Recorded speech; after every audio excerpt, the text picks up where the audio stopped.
नमस्कार मित्रांनो, मी डॉक्टर प्रताप परभणकर आज फेसबुक लाईव्हच्या माध्यमातून आपल्या सर्वांसोबत संवाद करण्यासाठी आलेलो आहे. आणि आजचा विषय आहे आपल्या घरापासून सर्वात जवळचं कोविड दवाखाना कुठे असणार आहे, हा विषय आहे. आणि या मांडणीसाठी मी पेपर निवडलेला आहे. 7 एप्रिल 2020 रोजी ministry of health and family वेलफेअरनी एक नोटिफिकेशन काढलेलं आहे आणि त्याच्यामध्ये याविषयी सविस्तर माहिती दिलेली आहे. ते नेटवर उपलब्ध आहे, ते तुम्ही घेऊन पण वाचू शकता. तर त्याविषयी आपल्याला माहिती देणार आहे मी.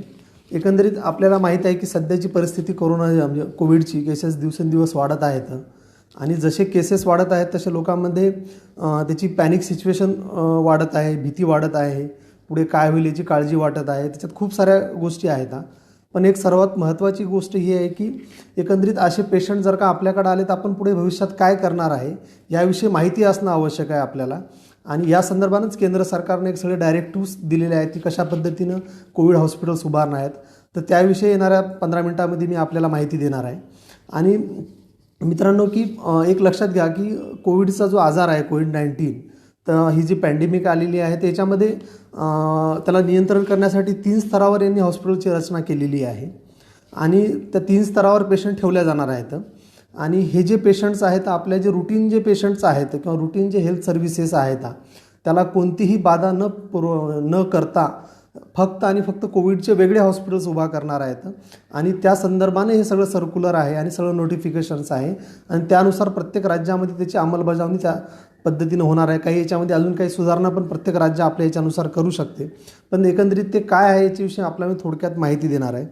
पण ती केंद्र माहिती देण्याच्या अगोदर मी कोविडचे पेशंट्स काय असते त्याविषयी 2 मिनिटात माहिती देतो. सुरुवातीला आपल्याला माहीतच आहे की कोविड-19 हा एक कोरोना व्हायरसमुळे इन्फेक्शन होणारा एक आजार आहे किंवा विषाणूमुळे होणारा आजार आहे. आणि याच्यामध्ये आपले जसे साधारण फ्लूचे जसे लक्षणस असतात, सर्दी, खोकला यासारखे सिम्पटमॅटिक आजार याच्यामध्ये म्हणजे असतात. आणि याच आजाराच्या याच्यावर आणि याचं सिव्हिअर फॉर्म म्हणजे निमोनिया होतो याच्यामध्ये आणि बाकीच्या नंतर त्याच्यामुळे दुसरे अडचण होते. तर आपल्याला पेशंटच्या लक्षणानुसार याला 3 याच्यामध्ये डिवाईड केलेलं आहे. एक तर अगोदर लक्षात घेतलं पाहिजे की एखादा संशयित रुग्ण आणि कन्फर्म रुग्ण. संशयित रुग्ण म्हणजे ज्याच्यावर फक्त एक संशय आहे, सस्पेक्टेड आहे, म्हणजे आपल्या याची कोविडची जर का कन्फर्मेटिव्ह टेस्ट जर का करायची असेल तर त्याची कन्फर्मेटिव्ह टेस्ट म्हणजे स्वॅब घेणं आहे. जसं नॅझल किंवा तोंडातून स्वॅब घेतला जातो किंवा काही देशामध्ये स्पुटम जे आपण थुंकीचा हे करून त्याच्यातून त्याचं निदान केलं जाते. तर आपल्या भारतामध्ये स्वॅब घेतात, हे त्याची कन्फर्मेटिव्ह टेस्ट आहे. आणि दुसरी एक टेस्ट आहे की जसे नेहमी ऐकतो की याचे जे विषाणू जे आहे ते रक्तात सापडत नाहीत, लघवीत सापडत नाहीत. त्यामुळं बऱ्याच जणांचे ब्लड टेस्ट पण याच्यामध्ये नाही आहे. जे अँटीबॉडी टेस्ट आहेत ते त्याच्यावर सस्पेक्टेड पेशंटला करण्याची डायरेक्टिव्स सरकारनं दिलेलेच आहेत समजा त्याच्यामध्ये. ते 2 सस्पेक्टेड आणि कन्फर्म केसेस. आणि याच्या लक्षणानुसार म्हणजे मध्यम स्वरूपाचे म्हणजे प्राथमिक एकदम साधारण लक्षण, मध्यम स्वरूपाचे लक्षण आणि तीव्र स्वरूपाचे लक्षण असे या 3 याच्यामध्ये पेशंट कॅटेगराईज केलेले आहेत. तर पेशंटची विभागणी केलेली आहे. आणि हे पेशंट्स कुठं ठेवणार आहेत, आपण ज्या पद्धतीनं बघतोय की बऱ्याच याच्यामध्ये आपण चित्रपटामध्ये याच्यामध्ये लगेच पेशंट आला आणि लगेच पेशंट एक्सपायर झाला असं कधीच याच्यामध्ये होत नाही आहे. याचे स्टेजेस असतात आणि या स्टेजेसनुसार हळूहळू आजार पुढे प्रगती करतो. आणि आत्ताच काही दिवसापूर्वी ICMRनं पण सांगितलं की 70 ते 80% पेशंट हे असिम्प्टमॅटिक आहेत. तर आपल्याला मित्रांनो त्यामुळे हे लक्षणाच्या स्वरूपाहून सुद्धा त्याची विभागणी केलेली आहे. प्राथमिक स्वरूपाचे लक्षण, मध्यम स्वरूपाचे लक्षण आणि तीव्र स्वरूपाचे लक्षण. प्राथमिक स्तरावरचे म्हणजे जे लक्षणं आहेत तर त्याच्यामध्ये साधारण त्यांना फ्लू असतो, समजा सर्दी, खोकला एखाद्या वेळेस असू शकतो.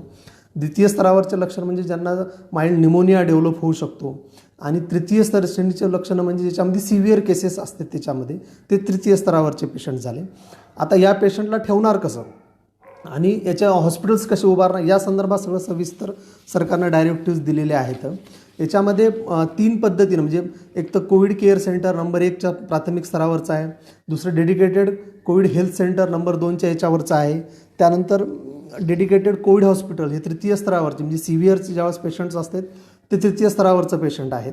आणि याच्यामध्ये आता हे कोविड केअर सेंटर कुठं उभारणार आहेत कोविड केअर सेंटर जे आहेत जे आपल्या तालुक्याच्या ठिकाणी किंवा जिथे जुने कोणत्या हॉस्टेल्स असतील, धर्मशाळा असतील, कुठल्या कुठल्या तालुक्याच्या ठिकाणी ITI कॉलेजेस असतील किंवा अशाच बिल्डिंग ज्या शहराच्यापासून थोड्याशा बाजूला असतील किंवा बाहेर असतील समजा, त्या बिल्डिंग्स घेऊन तिथं कोविड केअर सेंटर म्हणजे तिथं प्राथमिक स्तरावरचे तिथं पेशंट तिथं ठेवणार आहेत.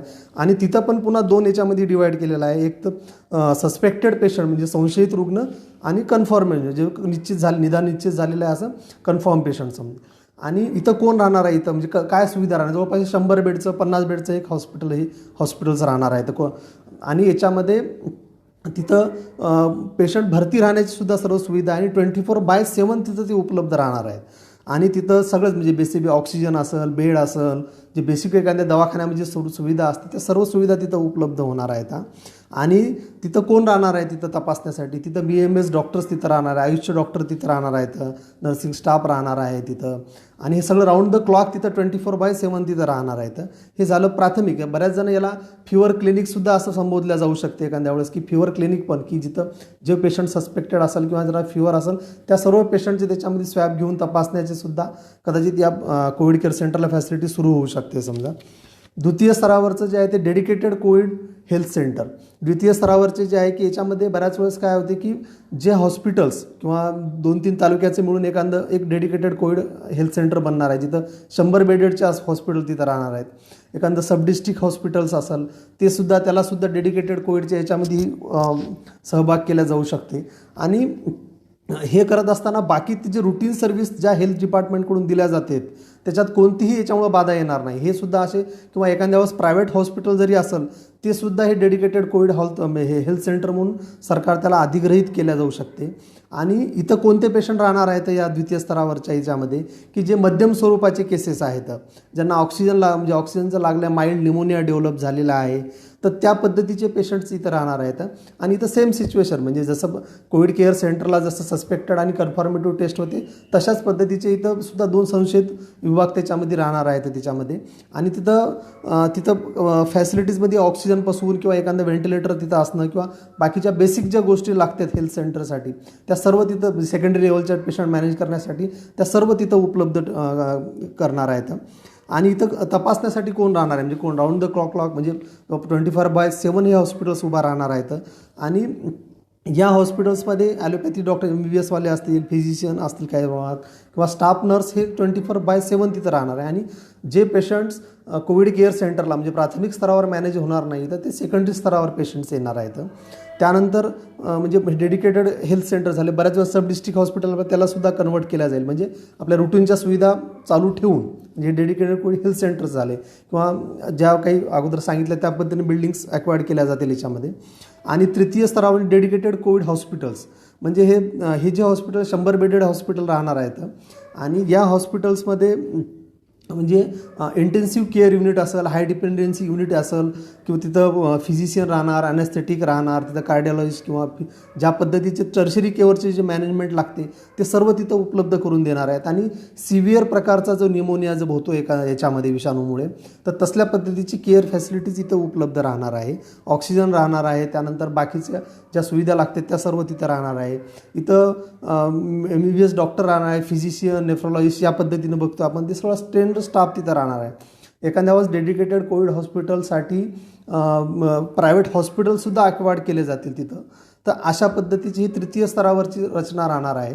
आणि एकंदरीत ही यंत्रणा आपण जर का समजून घेतली कशा पद्धतीनं काम करणार आहे तर आपल्याला याच्यामध्ये पॅनिक होण्याची कोणतीही गोष्ट नाही आहे. ज्या पद्धतीनं आपल्यातून सोशल मीडियाच्या माध्यमातून एक भीतीचं वातावरण आपल्याकडे येत आहे किंवा की पेशंट आलं तर कुठं जाणार किंवा बऱ्याच जणाला याची पण भीती वाटते की तेच हॉस्पिटल जे आहेत जे आपण रुटीन सेवा देतो तेच कुठं हॉटस्पॉट होतात की किंवा हॉस्पिटलमध्ये गेल्यानंतर आपल्याला अजून काही होईल का.